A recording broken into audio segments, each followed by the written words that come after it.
Well, hello, Greenland Hills.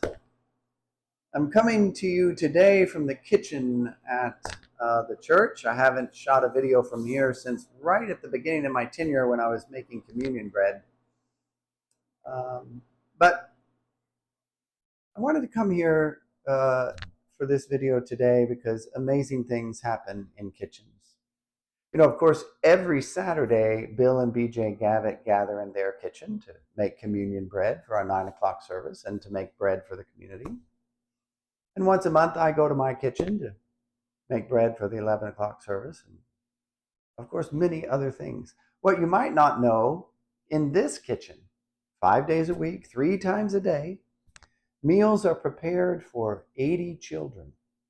Breakfast, lunch, and afternoon snack. That's 240 meals that are prepared 5 days a week out of this kitchen. So amazing things happen in this kitchen. And of course, this kitchen is the center of activity when we have a potluck or other meals. But I want to tell you about another kitchen and some amazing things that happen there in the face of tragedy that bring me hope.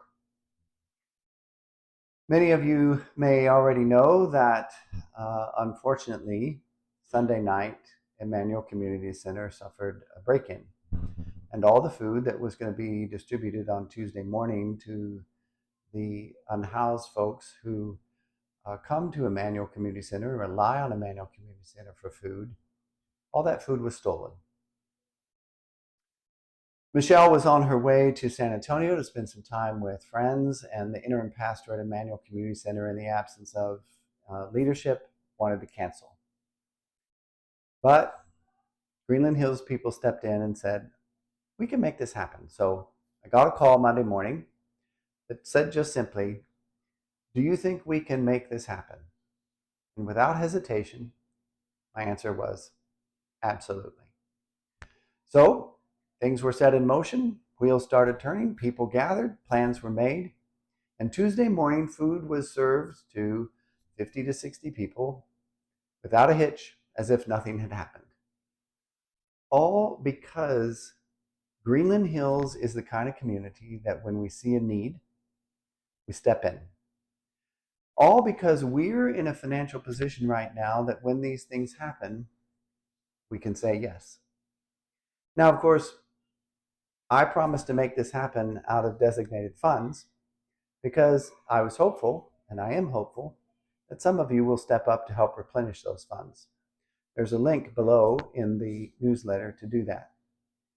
But even if nothing happens, we are the kind of people that can make this happen. And this is exactly the kind of church that I want us to be.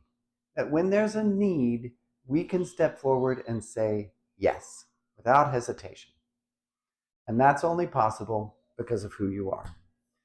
So I'm immensely grateful that ministry was able to go on without a hitch, and that even in sensibly, dark and frustrating and unfortunate times, you were a point of light. We're going to talk about Jesus calling us to be a light this Sunday.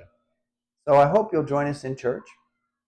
I hope if you're able, you'll click on the link below and contribute to the fund to replenish those monies that were used to pay for food. Anything extra we would get will be set aside for emergency use for Emmanuel in the future. And I hope to see you in church on Sunday for worship. In the meantime, as always, my prayer for you is grace and peace.